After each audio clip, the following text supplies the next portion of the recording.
The idea of synchronicity is that it describes the coincidence of events, one of which is inside and the other is outside, in which the connection between the two is meaning, rather than it being a linear causal connection, like one billiard ball hitting another billiard ball and moving off with the same amount of force. Instead, something happens in the outside world that so perfectly reflects something happening in the inside of a person, a dream, an image, an experience of some sort that's internal, that it awakens one to the idea that there is some deeper principle of order at work in the world, connecting inner and outer. For example, when we look at astrological synchronicities, there can be the coincidence between specific planetary movements and an event or a series of events, all of which have a certain similar character, an archetypal character that corresponds to the planets involved in that particular configuration that coincides with the events. Well, it is a coinage that Jung made in 1930. He first, but he's taking it from the Greek terms chronos, time, and syn, S-Y-N, basically with the same time, at the same time, two events happening at the same time that are meaningfully connected. And Jung really is taking something that was almost a matter of common consensus, common perception for the ancients, for ancient and indigenous, tribal, traditional cultures. They lived in a synchronistic universe. It was always, things were happening all the time that were synchronistic. They just didn't have a term for it because it wasn't anything that was out of the ordinary. It's only in the context of the modern worldview that synchronicity has to be formulated as a concept, because in the modern worldview, life unfolds randomly, and the idea of meaningful order is something that comes from human beings. Meaning is a human phenomenon for the modern mind. And so it's when people start recognizing that outer events meaningfully coincide with each other or with an inner state of consciousness, that is an anomaly for the modern mind. It breaks, it disrupts the assumption of randomness that is the underlying assumption of the modern worldview. Pauli was Jung's friend and actually patient for a while, but also friend and frequent interlocutor, talking about physics, talking about the whole notion of synchronicity. And it was shaped by Pauli's knowledge of quantum physics. Jung actually says that his first thoughts about synchronicity were stimulated in conversations with Einstein, who he had dinner with a number of times back in around 1911, 1912 in Zurich.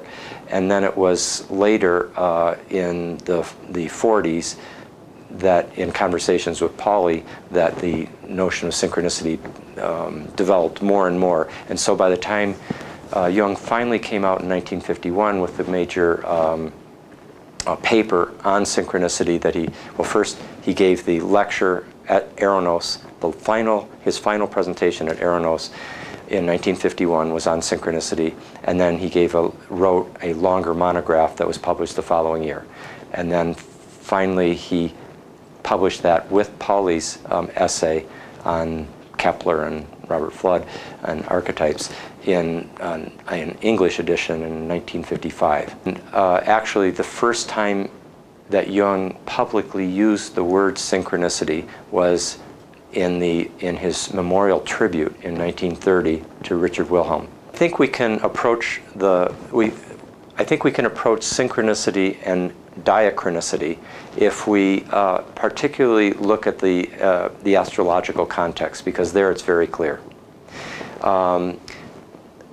we have two basic patterns that you see when you're looking at the major outer planet cycles in relationship to the unfolding of cultural history. The basic idea is that the collective psyche and its archetypal dynamics seem to unfold in correspondence with the unfolding of the planetary movements and the major cycles, particularly the conjunctions and the oppositions of the outer planets. And the synchronic patterns that we notice take place when you have a particular conjunction, let's say, of two outer planets. Let's take the Uranus-Pluto conjunction of the 1960s. When you bring the Uranian principle that has to do with rebellion, freedom, the impulse to make the world new, innovation, technological advance, the overall impulse towards individualistic originality and radical change. Okay, all that's Uranus. And then you have Pluto. And Pluto intensifies and compels with elemental force whatever it touches. In this case, this Uranian principle, which I think of as being very connected to the Promethean impulse for freedom and innovation and rebellion. It compels us with great intensity. And when we look at the 1960s, during which the only time in the 20th century that Uranus and Pluto were in conjunction was during the 1960s.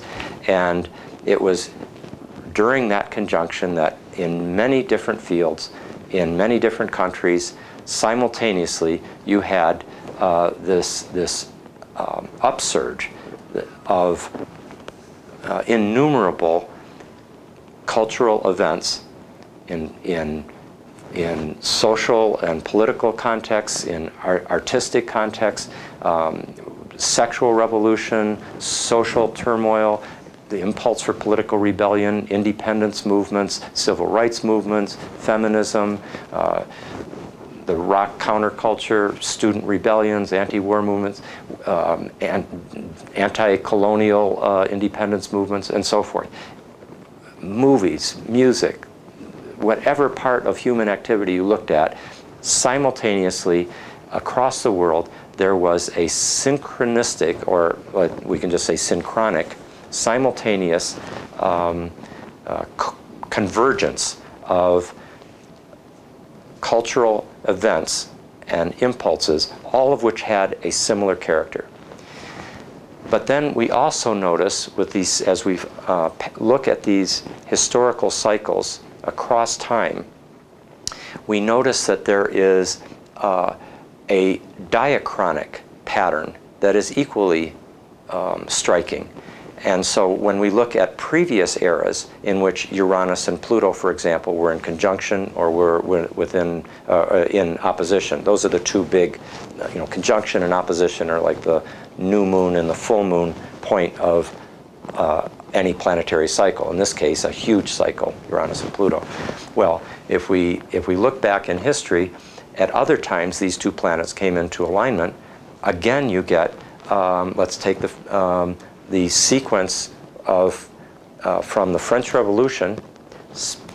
During the French Revolutionary decade, Uranus and Pluto were again in alignment, a tight opposition. And again you had social rebellion, political revolution, sexual revolution, impulse for artistic innovation and creativity, technological advance, scientific revolutions, impulse to make the world new.